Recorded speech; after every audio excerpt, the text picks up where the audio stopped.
welcome to SanfordFlipMath. This is AP Calculus. We are working through the Finney, Demana, Waits, Kennedy book, and we are deep in Chapter 5. In fact, this is probably the last video for Chapter 5. We started this chapter talking about how to find areas under irregular shapes. So how to find areas under a curve, for instance. And so if you recall, we even found areas under, like for instance, this graph, y equals x to the third. So that that's what this is, y equals x cubed. And it's only graphed from 0 to 2 because we're going to approximate that area from 0 to 2. Probably worth noting also that we're going to use 4 subintervals. Now, we know how to find this area exactly now by doing an antiderivative. Sometimes antiderivatives are not convenient. Sometimes the functions are really, really ugly. This one is not, but sometimes the functions are really, really ugly. Sometimes you don't need the precision of being exact. Sometimes you just need a ballpark, pardon the pun. Maybe you're doing the area of a ballpark and it's not quite a square because we're not talking just the infield, it's some irregular thing, and maybe it's not a circle. So if you can slice it up into chunks and approximate that area, so you can buy fertilizer for the beautiful lawn or whatever, then that's good enough. So we need to have good techniques to do that. Now, again, as we started this chapter, techniques we used were things like rectangular approximation method. Okay, so like if we're going to do 4 subintervals, maybe something like this, that would be right ram. So you go up to the right side of each interval, up to the curve, assuming the curve's above, and you do something like that. So this is right ram. Okay, we've done that before. Okay, well similarly, we could do left ram. I don't want to do every single kind of ram there is, but you get the idea. Here's left ram. Go to the left side, and the problem with all of these approximation methods is they're approximations. So like for instance, this particular one is big time underestimating this area because there's lots of stuff, okay, that's missing. Well, so we would like to be a little more precise, a little more accurate would be a better term for this. Okay, so mid-ram would be better. Even oftentimes better than that is something called trapezoidal rule, or trapezoid. Basically, it's using trapezoids to estimate area. Okay, so let me try and sketch it in. But here's the idea: you have a corner and you have a corner, and you just connect them. You have a corner, and you just connect them. You put a corner here, and we connect them, and we put a corner right here, and we connect it. So just taking like a specific example of one. Sorry, I missed that guy. Taking a little specific example here. Let's say we have this thing, and I want to take that shape, okay, and so this is what it looks like, something like that. Okay, that's really rough. But most of you probably would recognize this better if I tipped it over and did something like that. And since these two sides are vertical from the same x value, since they're vertical, as I tip it, they're horizontal, and the moral of the story is they're parallel. This thing's really a trapezoid, not a parallelogram. Parallelogram would have these sides are parallel also. So it's a trapezoid. And so the area of something like that, the area of a trapezoid, is found by doing 1/2 times the height of the trapezoid times the sum of the bases. Well, there are like a boatload of forms of this equation. You could do h over 2, and the only reason I'm doing this is I know some of you, are used to seeing it a certain way, and I'm just trying to spark that memory. Okay, if I do the average of the two bases times the height, that works also. All right, so the idea is we're going to find the area of each one of these trapezoids, and I just, you can't see my fingers, but I just did in quotes trapezoids, because technically this little guy right here, the base over here is 0, so it's really a triangle, but the rest of them are trapezoids. Okay, if I take all these areas of all these trapezoids and add them up, then that's a really good approximation for the area under this curve. Okay, now obviously to do this we need to know a bunch of information about these trapezoids. Now one other thing before I get all excited and kick into the method here, understand that this width, this delta x, was this delta x, was this delta x. So this thing is the height, which is perpendicular to the bases. The height of this trapezoid is actually the change in x. Okay, so quick little note to self here. The height of the trapezoid is, yeah, that's an interesting abbreviation here, is whatever that change in x is between the trapezoids, because we're thinking of these trapezoids sideways. Okay? All right, so again, we're going to do 4 subintervals to approximate this guy, and so, all right, here we go. So just a little numbering here, since we're doing 4 subintervals from 0 to 2.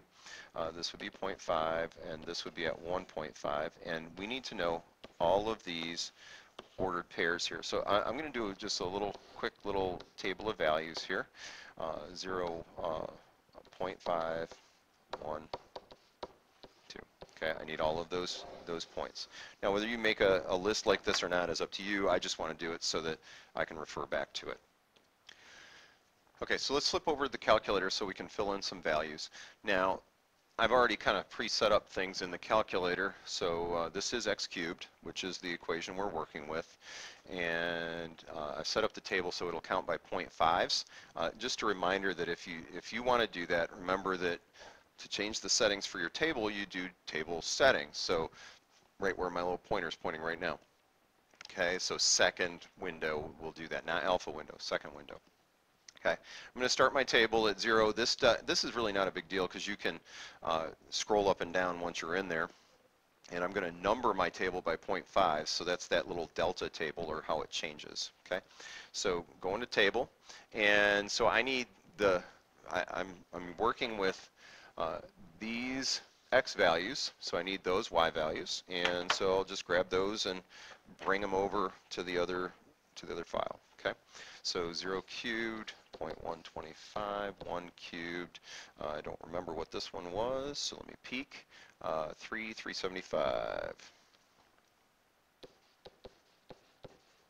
and 2 cubed is 8. All right, so here it is. Now the first one's a triangle. I'm going to still use the format. I'm going to follow the formula for the area of a trapezoid, just so that I can kind of keep following that format, and then I think you'll see why in a minute. Okay, so I'm going to do 1/2 times 0.5 times, well, the first base. This is for the first trapezoid. That's B1 and that's B2. Okay, and so I'm going to do 0 plus 0.125. Okay, and then so that's it for the first trapezoid. I need to figure out that answer, but I'm not going to do that right now. Okay, second trapezoid. Well, the second trapezoid is this one, and it uses these 2 bases. Okay, so it's going to be 1/2. The width, the delta x, the height of this trapezoid sideways is the same. So this will be 0.125 plus the next base, which is 1. Okay, then do it again. Okay, so I'm going to this third trapezoid. Okay, so it's going to be 1/2 times 0.5 times, now this time the bases are 1 and 375. Okay, and I got one more trapezoid to go. So it's going to be 1/2 times 0.5 times, well, now it's these 2 are my bases, so B1, B2, so 375, and 8.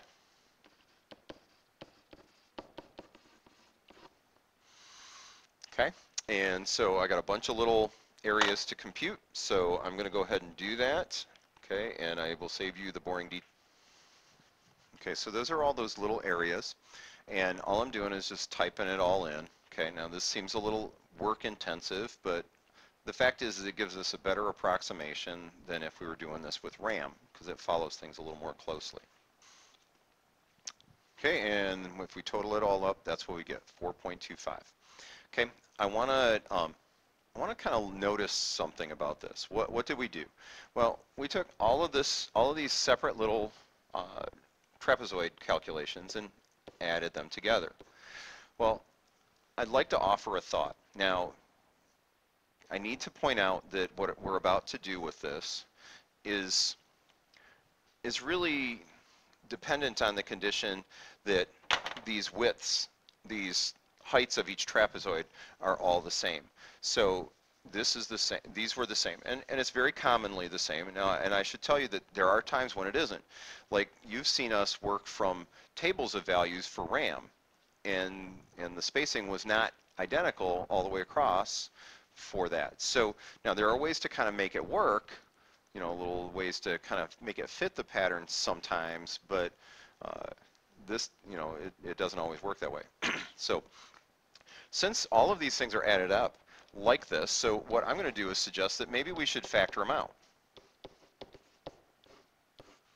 Okay, and then what I ended up doing then is I added 0 plus 0.25 plus 0.25 as I factor it out. Now just think it through. If I factor everything out, really I'm adding 0 plus 0.125 plus 0.125 plus 1 plus 1 plus 3,375 plus 3,375 plus 8. So this one was shared by the first and second trapezoid. This y value was shared by the second and third trapezoid. This y value was shared by the third and fourth trapezoid. This poor little guy was all by himself. This poor little guy was all by himself. Well, whenever you're doing trapezoidal rule, that's going to be the case. Now, so what I'm going to be able to do then is I'm going to say 0 plus 2 times 0.125 plus 2 times, what was the next one? 1? Yes. 1 plus 2 times 3,375 plus a single 8. Okay, so what that does is that lets us kind of combine a lot of our work. It's a lot less work to type in, you know, those calculations than that giant list. Okay, so just a quick little short version. Now again, this is only if the change in x is constant. This only works for that. Okay, so what we just did was 1/2 times whatever that change in x is times the first y value. Okay, so if we're going from a to b, I'm going to call that f of a plus 2 times f of, I guess I'll just call it a2, the second y x value, plus 2 times the third one, plus a bunch of those. Okay, I don't really need that parentheses in front of the f. Sorry, I just want to fix that. It's bugging me. All the way until we get down to the last one, which does not have a 2. Okay, so these are all 2 until we get to this last one. No 2 on last one because it's only the base or the y value for that very last trapezoid, not all of them in between. Okay? All right, so that's kind of like the shortcut method, and I know it looks like scary notation, but if you can follow this idea that really we're saying the first one plus 2 times the second one plus 2 times the third one plus until you get down to the very, it might be 2 times y plus z. Okay, so maybe that's a little nicer way to say it, but it's the same idea. And I'm not trying to imply there have to be 26 trapezoids. I'm just saying that, I'm just saying that that might be a little cleaner way to say it. And these are all y values. Okay. Now, there are 2 other things I want to do with this problem before we leave it. One is I actually want to take that integral and find the value of it exact so I can actually see how far off we are from it. Okay. So I don't know if this will copy the way I want it to, but we'll see. Oh, it's probably going to paste. No, that's not bad. All right, cool. So let's do this exact. So in other words, we're going to do an antiderivative. Okay, so the antiderivative of x cubed is x to the 4th over 4, and we're going to evaluate that from 0 to 2, again, proper notation. 2 to the 4th is 16 over 4 then, minus 0 over 4, so this is 4. Okay, so I got 4 exactly, and what did we actually get? 4.25. So we were off a bit. Did I do that right? Oh, no. 2 to the 4th. No, that is right. 2 to the 4th. Okay. All right, cool. Now, so this is what it really is, exact. What we just got on the trapezoidal method was 4.25. So the trapezoidal method gave us an overestimate this time. Okay, well, when will the trapezoidal method give an overestimate? Okay, so that's a question that we need to kind of peruse. Okay, okay, so I don't need that. Let's just do that. Okay. So I'm just going to kind of make some random little shapies here, and kind of, because what I want to do is I want to end up with something that is going to have increasing, decreasing, concave up, concave down, lots of that kind of stuff. And we're just going to take a little chunks of this thing and try and picture whether the trapezoid would go inside the curve or outside the curve. Like for here, this trapezoid is under the curve, so this is under. This is under. This is, now it's hard to tell because, but remember that this curve is kind of bulging out from that line that connects them more directly. So all of this is under. This, over. So the trapezoid is actually taller than the curve in here. So this is over. Over. Notice that there's a tinge of the black curve underneath the red. Okay. Over. So notice that this is decreasing, this is increasing, and that had no effect on whether it was an overestimate or an underestimate. This was increasing all through here, and these were all underestimates. Okay? So increasing or decreasing does not affect whether trapezoidal rule is an overestimate or an underestimate. What does affect it is concavity. If I'm concave down, then trapezoids, where I connect 2 points on the curve, will be under.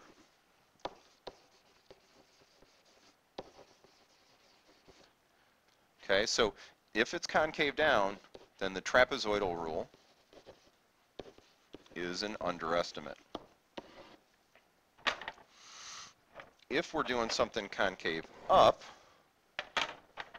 then the trapezoidal rule will be above.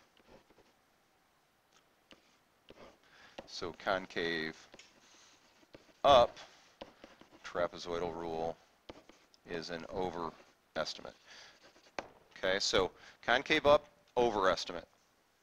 Concave down, underestimate. Kind of handy. Now, my problem is that people are going to try and memorize that rule, which is great. It works. It's easy to remember. But if you recall, when we were doing like a LRAM, okay, so left approximation method. Oh, let me change that. Sorry, I want it to go increasing and decreasing. So, okay, so LRAM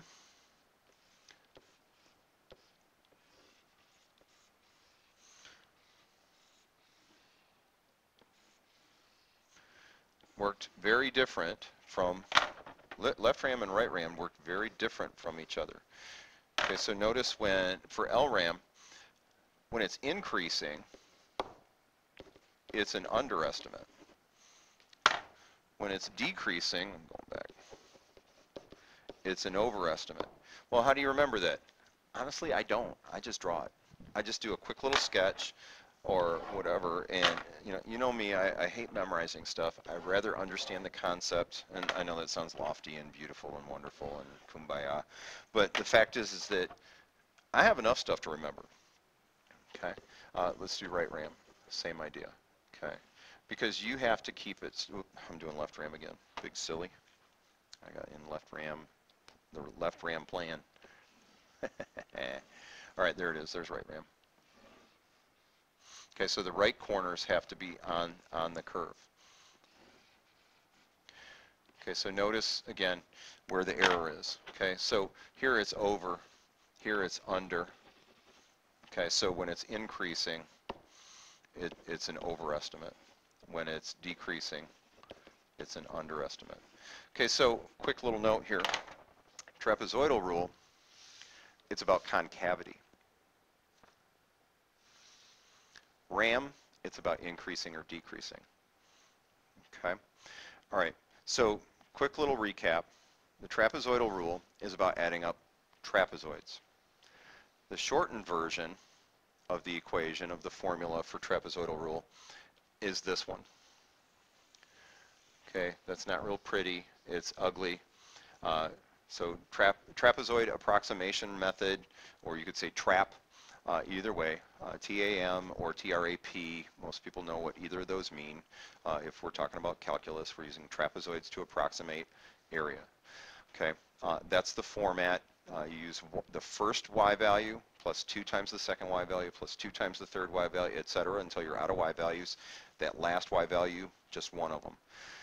If the separation between trapezoids, the delta x is different from trapezoid to trapezoid, then you have to go one at a time. You can't use the cute little formula.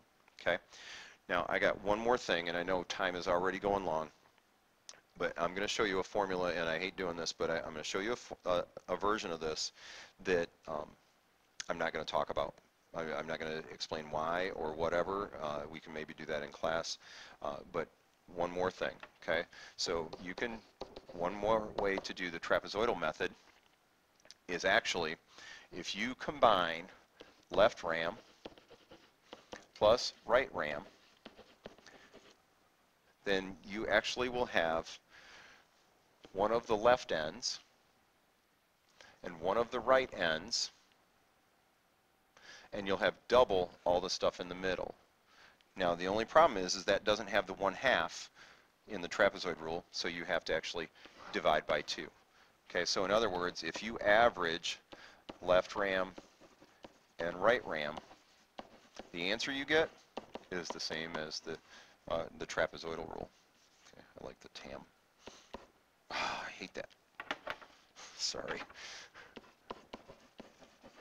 Okay, so that is just a quick and dirty kind of idea that is very helpful sometimes. So one approach is if you have easy access to the left RAM and right RAM information, you can average them, and you will have the same answer as you would get from the trapezoidal rule.